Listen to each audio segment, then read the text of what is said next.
Le sang est un avec la vie. Il n'y a là rien de nouveau pour nous. Dans l'Ancien Testament, nous concluons sans peine de Lévitique 17 que la vie est dans le sang et que le sang c'est la vie. La même pensée apparaît dans Jean 6. Celui qui mange ma chair, qui boit mon sang a la vie éternelle.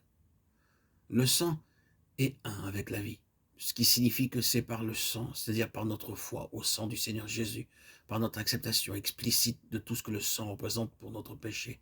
C'est sur cette base-là que la vie divine nous est donnée. La vie divine, la vie éternelle nous est donnée par le sang du Seigneur Jésus. Or, le sang et la vie sont l'un et l'autre suggestifs de la sainteté du Seigneur et comportent par conséquent une idée de purification du péché.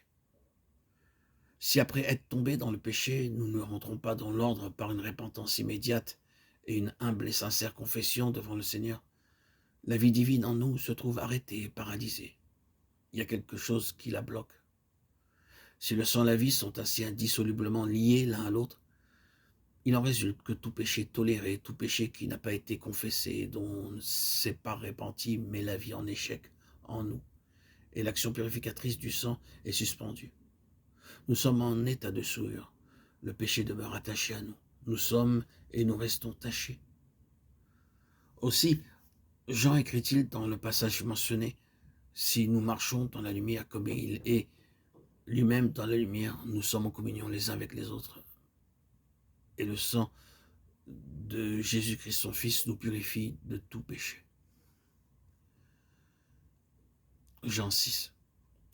Le temps employé ici en grec a le sens de la continuité. Il maintient son action purificatrice de tout péché. Mais il y a un si nous marchons. Qu'est-ce que cela signifie marcher? Marcher, c'est aller de l'avant, continuer. Si nous allons de l'avant dans la lumière, nous pouvons être atteints par le sombre contact du péché, c'est vrai. Nous pouvons avancer la main et toucher quelque chose d'impur, c'est vrai. Il peut nous arriver de glisser, de quitter le droit chemin.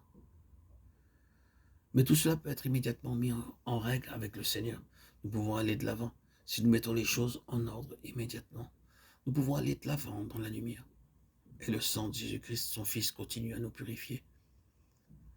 Si vous donnez volontairement accueil au péché, vous arrêtez l'action de la vie et l'action du sang.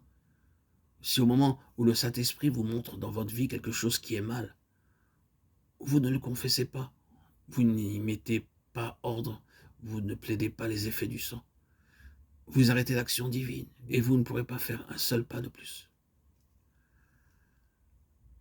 Si nous marchons ainsi, tout manquement nécessite une confession. Si nous marchons dans la lumière, comme il est lui-même dans la lumière, nous sommes en communion les uns avec les autres et le sang de Jésus-Christ, son Fils, nous purifie de tout péché. Cette confession est nécessaire, elle est indispensable au Seigneur et nous ne retrouverons pas le courant de la vie si nous ne mettons pas les choses en ordre. La vie ne peut se manifester que dans la mesure où nous reconnaissons que cette vie est une vie sainte et qu'elle ne peut pas suivre son cours côte à côte avec le péché. La vie sainte du Seigneur, représentée par son sang incorruptible, ne peut pas marcher de pair avec un péché sur lequel Dieu a mis son doigt. C'est une impossibilité. Quiconque connaît le Seigneur sait cela par expérience. Il nous faut inévitablement et prioritairement une confession. Une confession. Nous confesser au Seigneur. Lui demander pardon. S'exprimer, se confesser à Dieu, tout simplement. Lui exposer votre tristesse, votre douleur,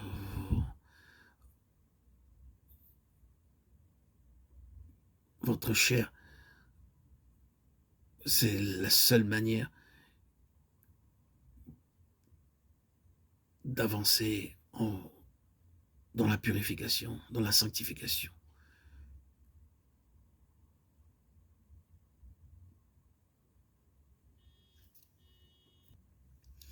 Et entrer pleinement dans la vie divine, la vie éternelle qui nous est proposée.